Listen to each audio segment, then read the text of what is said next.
My students, today we are going to see the third poem of the 12th standard textbook. The title of the poem is The Inchcape Rock. This is the third poem in the second unit. Now, first of all, we have to see the icebreakers of the poem and then we will move to the poem.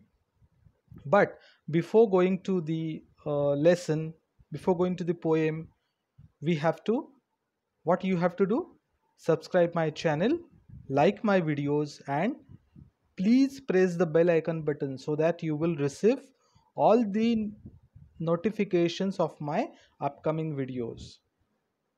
Okay, I hope you are doing it. Thank you so much. Now we are going towards the icebreakers of the poem The Inchcape Rock.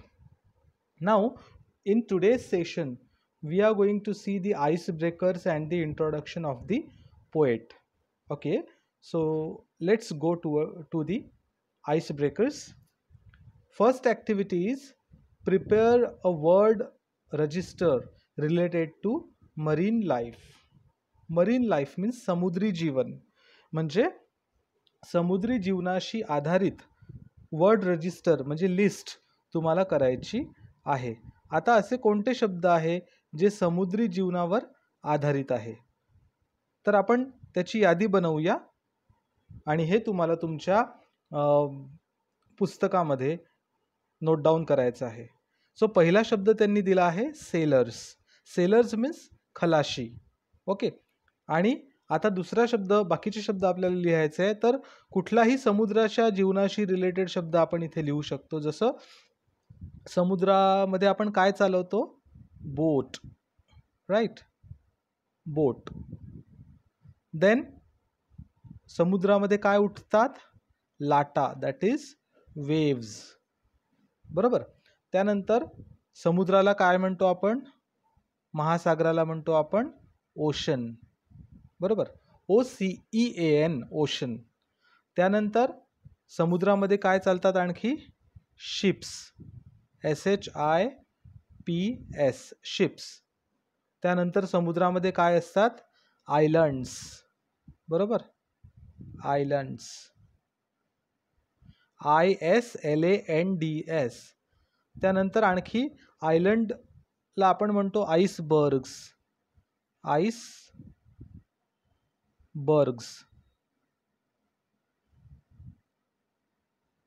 ICEBERGS, आईसबर्ग्स. आणि last one is rock.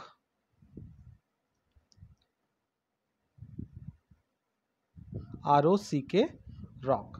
So असे शब्द आपण समुद्री जीवनाशी निगडीत त्याची list केलेली आहे. आणखीही तुम्हाला काही माहिती असतील तर ते तुम्ही तुमच्या पुस्तकामध्ये नोट डाऊन करू शकता. त्यानंतर सेकंड वन. आता सेकंड ॲक्टिव्हिटी काय आहे, तर the functions of a lighthouse R.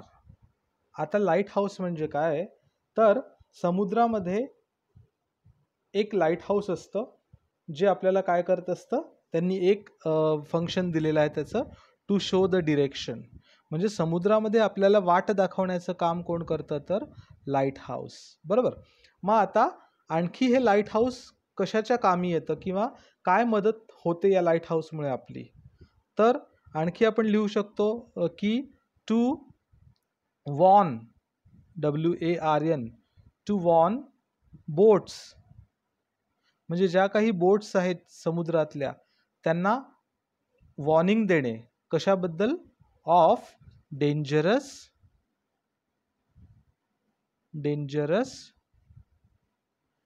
Areas. म्हणजे समुद्रामध्ये जर काही डेंजर एरिया असतील, भाग असतील, तर त्या एरियाचं काय करणे, वॉर्निंग देणे, हे काम त्या लाईट हाऊसचं असतं.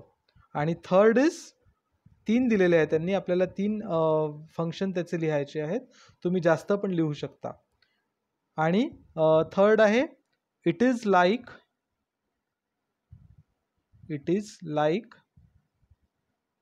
Traffic signal. Traffic signal. It is like traffic signal of the sea. म्हणजे रस्त्यावर जसे आपले ट्रॅफिक सिग्नल काम करतात त्याचप्रमाणे समुद्रामध्ये ट्रॅफिक सिग्नलचं काम कोण करतं तर लाईट हाऊस. मग आणखी लाईट हाऊसचे काय उपयोग होऊ शकतात तर काही वारं वादळ येणार असेल तर ते सांगत असतं, बरोबर. तर असे अनेक फायदे त्या लाईट हाऊसचे सुद्धा आहेत. Now third activity, discuss in pairs the various famous rocks in the world and mention the places where they are. म्हणजे ज्याप्रमाणे इंचकेप रॉक हे आपल्या पोएमचं नाव आहे तर त्या रॉकचं नाव आहे इंचकेप, बरोबर. म्हणजे त्या जागेचं नाव आहे इंचकेप रॉक. तसे आणखी कोणते रॉक्स आहे आणि ते कुठल्या एरियामध्ये आहे, जगाच्या कुठल्या भागामध्ये आहे ते आपल्याला लिहायचं आहे. जसं बॅलन्सिंग रॉक त्यांनी एक दिलेलं आहे जे महाबलीपुरम इंडिया इथे आहे, बरोबर. त्याप्रमाणे आणखी कोणते रॉक्स आहेत तर आपल्याला ते लिहायचे आहेत. सेकंड आपण लिहूया वेव रॉक,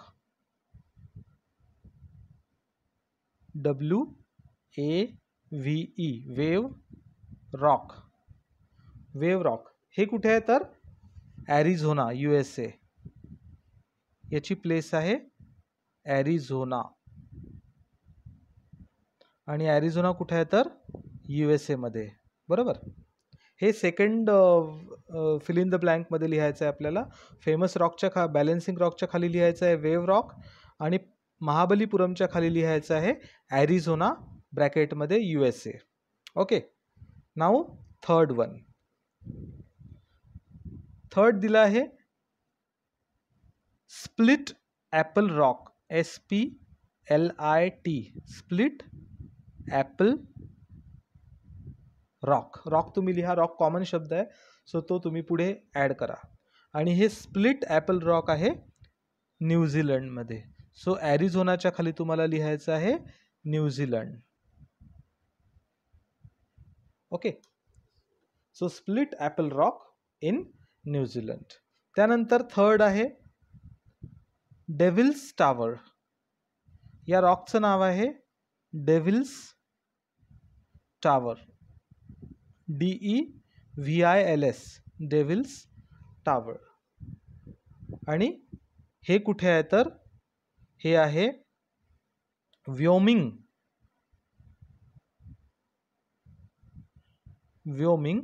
आणि व्योमिंग आहे USA मध्ये परत. म्हणजे आपण दोन रॉक्स USA मध्ये लिहिले आहे, एक ॲरिझोना USA आणि एक व्योमिंग USA. कळलं. मग सेकंड लिहिलं आहे आपण wave rock Arizona USA, third आहे स्प्लिट ॲपल रॉक न्यूझीलंड आणि फोर्थ आहे devil's tower Wyoming USA. Okay.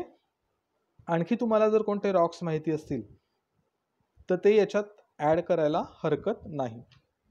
आता जी ॲक्टिव्हिटी फोर्थ ॲक्टिव्हिटी आहे ती तुम्हाला स्वतः करायची आहे. त्यामध्ये म्हटलं आहे narrate in the class a story about someone who destroyed or spoiled someone else good work. म्हणजे काय, समवन एल्सेस गुड वर्क, कोणी दुसऱ्यांनी केलेलं चांगलं काम बिघडवण्याचं काम कोणी केलेलं आहे का. ओके. डिस्ट्रॉय म्हणजे बिघडवणे आणि स्पॉइल किंवा डिस्ट्रॉय म्हणजे बिघडवणे. तर एखाद्याने केलेलं चांगलं काम कोणी बिघडवलं आहे का याचा अनुभव तुम्हाला आहे का, आणि जर तो असेल तर तुम्हाला त्याच्यावर स्टोरी सांगायची आहे की कोणी कसं ते काम बिघडवलं. ओके. ही स्टोरी तुम्हाला तुमच्या शब्दात लिहायची आहे. त्यानंतर fifth activity discuss in pairs and groups the following expressions, take the help of your teacher. Okay. तुमचे टीचर ऑलरेडीच तुमची मदत करतायत त्यामुळे आपल्याला ते बघण्यासाठी मदत होईल. आता खाली त्यांनी काही मॅक्झिम्स दिलेल्या आहे, म्हणी. तर त्या म्हणी काय आहे, as you sow shall you reap, ही आहे पहिली म्हण. आता या म्हणीचा अर्थ काय होतो तर पेराल तसे उगवेल, म्हणजे तुम्ही जसं कर्म कराल तसं तुम्हाला फळ मिळेल. त्यानंतर सेकंड आहे crime gets its own punishment. म्हणजे तुम्ही जो गुन्हा कराल त्याची पनिशमेंट तुम्हाला नक्कीच मिळणार, कधी ना कधी ती मिळणार. म्हणजे असं नाही की जसं मांजर दूध पिते डोळे झाकून, तर तिला माहिती नसतं की आपल्याला कोणी बघतंय, पण तिला बघत असतात सगळेजण आणि त्याची शिक्षा तिला मिळत असते. तसंच आपण जर काही गुन्हे करत असू तर त्या गुन्ह्याची शिक्षा नक्कीच प्रत्येकाला मिळत असते. त्यानंतर थर्ड आहे what goes around comes around. म्हणजे आपण जे आपल्या अवतीभोवती करतो, आपण जे कार्य करतो ते कम्स अराउंड, म्हणजे ते परत आपल्याकडे येत असतं. म्हणजे आपण जे काम करतो चांगलं वाईट, ते आपल्याकडे परत येत असतं. म्हणजे चांगलं काम केलं तर आपल्याकडे त्याचे चांगले परिणाम येतात आणि वाईट काम केलं तर त्याचे आपल्याकडे वाईट परिणाम येतात. त्यानंतर टीट फॉर टॅट, जशास तसे. जसं तुम्ही वागाल तसं पुढचा तुमच्याशी वागेल. त्यानंतर evil digs a pit for others but falls into the same. Evil digs a pit for others but falls into the same. मग काय होतं बरेच वेळेला की काही लोक दुसऱ्यासाठी खड्डा खणतात पण त्यामध्ये स्वतः जाऊन पडतात. म्हणजे एखादं वाईट काम ते दुसऱ्यासाठी करून ठेवतात पण त्याचा परिणाम त्याच्यावरच उलटतो. तर हे पाचही जे आपण मॅक्झिम्स बघितल्या, या पाचहीचा अर्थ असा होतो की आपण जे करतो त्याचं फळ आपल्याला भोगावं लागतं. त्याच्यामुळे कोणाचं वाईट कधीही चिंतू नये किंवा कोणाचं वाईट कधीही करू नये. आणि जर आपण वाईट केलं तर त्या वाईटाचं फळ आपल्याला भोगावं लागेल. हेच या कवितेमध्ये पण सांगितलं गेलेलं आहे. म्हणून आपल्याला 5 म्हणी ज्या आहेत ह्या आपल्याला आता दिल्या होत्या पुस्तकामध्ये. तर आपण बघूया की या ज्या म्हणी आहेत या कवितेतून कशा सांगितल्या आहे, काय मेसेज पोएटनी या पोएममधून दिलेला आहे. पण पोएम बघण्याच्या पूर्वी आपल्याला काय करायचं आहे, ऑथरचं इंट्रोडक्शन बघायचं आहे.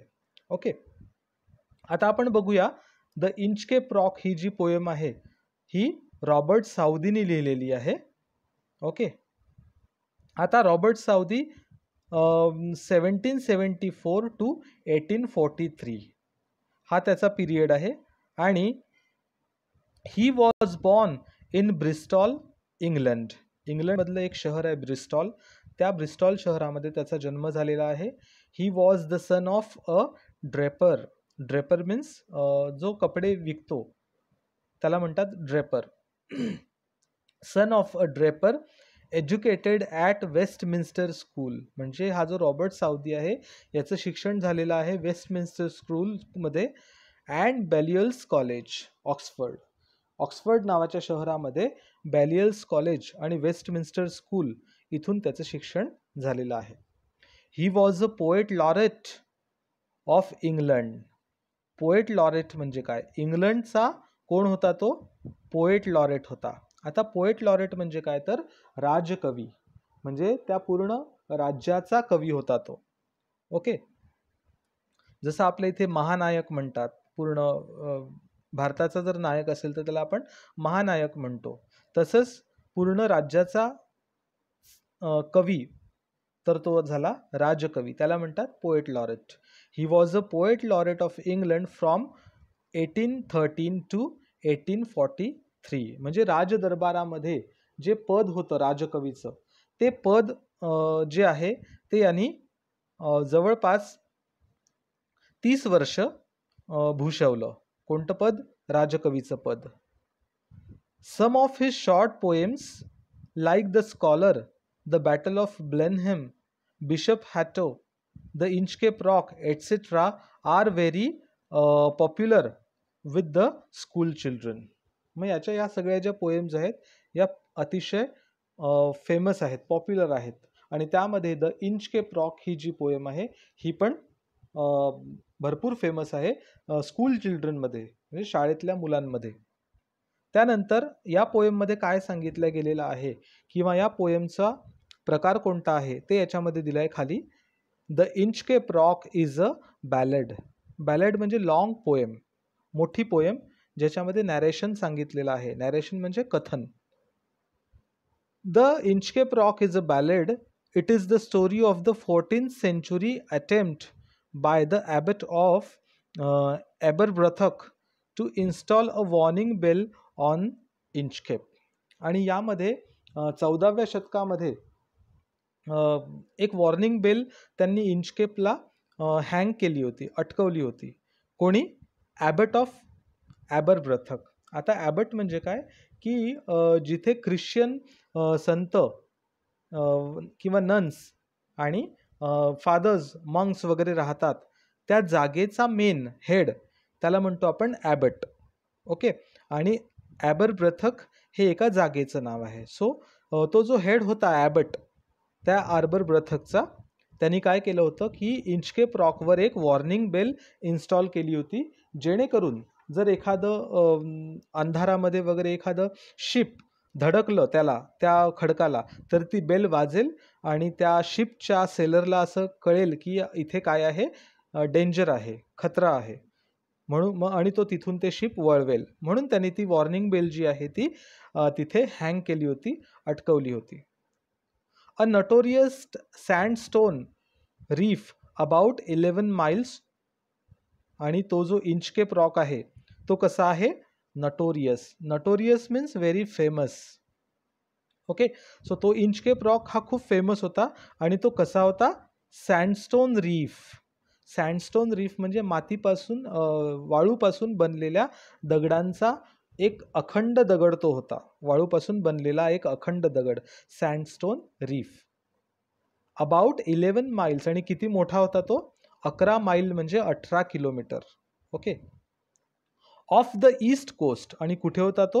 ऑफ द ईस्ट कोस्ट म्हणजे ईस्ट कोस्टच्या opposite. Off the east coast of Angus म्हणजे अँगस या ईस्ट कोस्टच्या अपोजिट, स्कॉटलँड जवळ, near the Dundee and Fife, occupied by the Bell Rock lighthouse. आणि तो ही जागा होती त्याची, इंचकेप रॉकची. तो कुठे होता? Near Dundee and Fife, occupied by the Bell Rock lighthouse. आणि बेल रॉक नावाच्या लाईट हाऊस जवळ तो स्थित होता किंवा सिच्युएटेड होता तो Inchcape Rock. Southey was inspired by the legendary story of a pirate who removed the bell on the Inchcape Rock placed by the abbot of Aberbrothock. आणि हा जो कवितेमधला पायरेट होता, ओके, शिपचा खलाशी होता, त्यांनी काय केलं होतं? ही कोणाची स्टोरी आहे? तर त्या पायरेटची स्टोरी आहे, ज्या पायरेटनी काय केलं होतं, ती जी बेल आहे ती तिथून हलवली होती किंवा काढून टाकली होती. Removed the bell on the Inchcape rock. आणि ती जी बेल आहे ती कोणी ठेवली होती तिथे? कोणी अडकवली होती? तर ॲबट ऑफ ॲबरब्रथक यांनी अडकवली होती. The poem gives us a message that those who do wrong things will meet with due punishment. Sorry. The poem gives us a message that those who do wrong things will meet with the punishment. आणि हाच message या पोएममध्ये दिलेला आहे. कोणता? की जो wrong things करतो, आयुष्यामध्ये जो चुकीच्या गोष्टी करतो, त्याला काय मिळतं? पनिशमेंट मिळते. म्हणून या इंट्रोडक्शनच्या आधी आपल्याला ज्या काही म्हणी सांगितल्या गेल्या होत्या त्या या मेसेजशी कुठेतरी रिलेटेड होत्या, म्हणून त्यांनी त्या दिल्या होत्या आपल्याला. आणि त्या प्रत्येक म्हणीवर आपल्याला काय करायचं आहे? एक एक पॅराग्राफ लिहायचा आहे, हे तुम्ही लक्षात ठेवायचं. ओके. सो हा मेसेज या पोएममधून ऑथरनी दिला आहे की जर आपण कोणाचं चांगलं करू तर आपलं चांगलं होईल, किंवा जर आपण कोणाचं वाईट करू तर आपलं वाईट होईल. म्हणजे तो जो ॲबट होता, त्या ॲबटनी काय केलं होतं की लोकांच्या चांगल्यासाठी, भल्यासाठी तिथे बेल अडकवली होती, की जेणेकरून लोकांना पुढे खतरा आहे का, डेंजर आहे का हे कळेल. म्हणजे त्या दगडाला ती शिप लागल्यानंतर त्यांना कळेल की इथे डेंजर आहे. ओके. म्हणून ॲबटनी ती बेल तिथे अडकवली होती. आणि ही बेल कोणी काढून टाकली होती?